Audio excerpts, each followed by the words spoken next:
let's set up our front end. I have all the necessary file that you're gonna need. So this is a starter file. You have only now the front end, and inside this you're gonna find our React project with all the files necessary. Like for example, we have some images that we're gonna need, like for React and icons and all the other stuff. You know, you're gonna see. So now let's open Visual Studio and open the project. So we're gonna go File and then Open Folder, and then we're gonna select our folder, which is Starter. Select folder, and then it's going to be open up. We have one folder for our front end. So first thing we're going to do is open your terminal. Control G for Windows. If you're using other operating system, as I said, terminal, new terminal.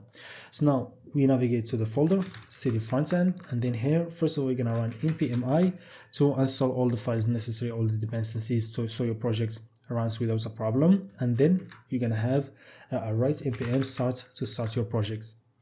It takes like a minute. So before our project starts, let's see what we have in this starter.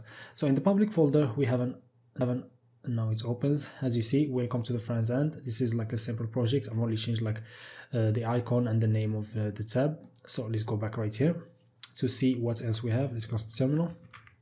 So in the icons folder, we have some of the icons that we're gonna need necessary, and also in the images, we have many images.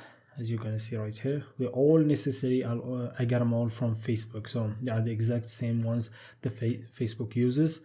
So it took me a bit of a time. Also for the React, we have them in form of an SVG. You can read it like here. Also we have them in a form of GIFs. So those ones, you know, the Reacts were the toughest to get because you can't find them anywhere. I spent like 3 days to prepare this for you, so it's a lot of work being done right here.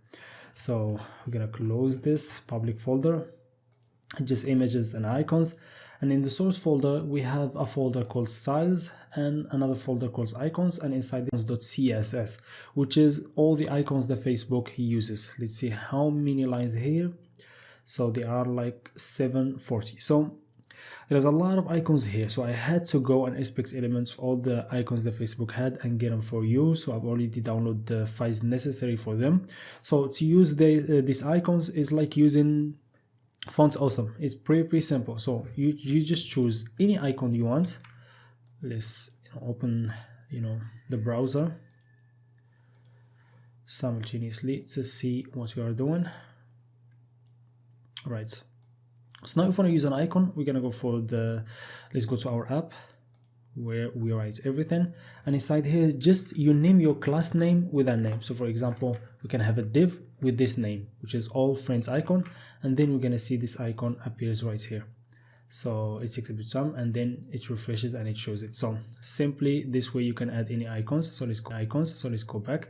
You can go anywhere and just choose anyone, and then go back. They are named correctly to understand what they are, and then we're going to use them this way. We're going to use them the proper way, which is going to use an I tag like Font Awesome, so we know that they are icons, and then as you see they get added to your application simply this way.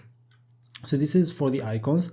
Let's see what else we have. We have in the index.css some reciters, like we make the padding 0 and the margin 0 on box size and border box. If you remove them, you're gonna find out that this is gonna get spaced out, which is we don't want. We want to reset everything to the 0.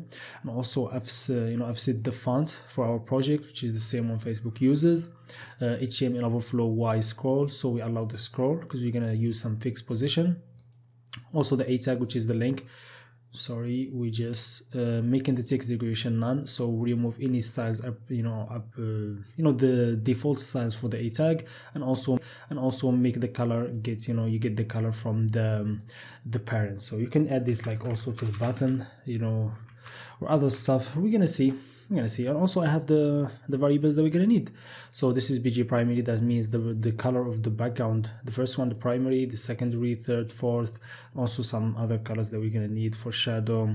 This is just pretty normal. There's nothing special right here.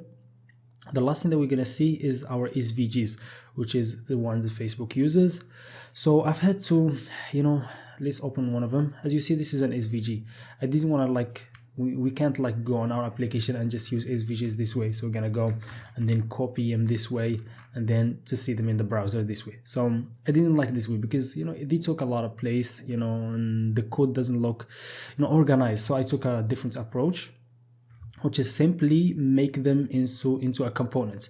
So I picked all the SVGs that we have and then put them inside a JSON function that returns this SVG. So we wanna call this function and just gonna return the SVG without writing all this code. And some of them, let me go first, have this we in the props we send the color and then we fill the SVG with that color. So we change the color of the SVG depending with the color we send.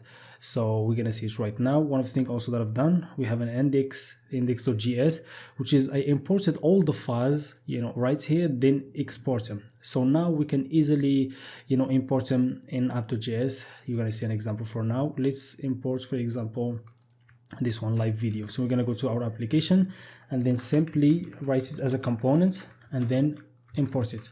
And then now it's been imported and it's not gonna be shown. It's gonna be shown. Now if we want to pass like a color to it, it's simply we add color and then we add a color right here. So example red, and then it's gonna fill it red. This is simply how we do it. And what I've done in the index.js is I imported them, all of them here to the index and then export them so we can just write like this. So any icon we want, we're just gonna write the name of the icon from here and get it from the SVG folder. If we didn't do it that way, we gotta go to SVG folder and then select the file that we're gonna need. I feel like this approach is easier. So now we don't have like a lot of lines. We just can go right here and then import the next one and then import the next one, which is much simpler and much understandable for your code. So this approach of writing SVGs like this is just not for me. I prefer functional components. So this is like all for the, we have some noise in here. It's kind of hard to record, but this is all for the front end. So this is all the things that you're gonna know for your starter. And we're gonna start work with the front end and add a lot of other stuff. And I'm gonna explain everything to you then and how we work with this. So see you in the setup of the backend now.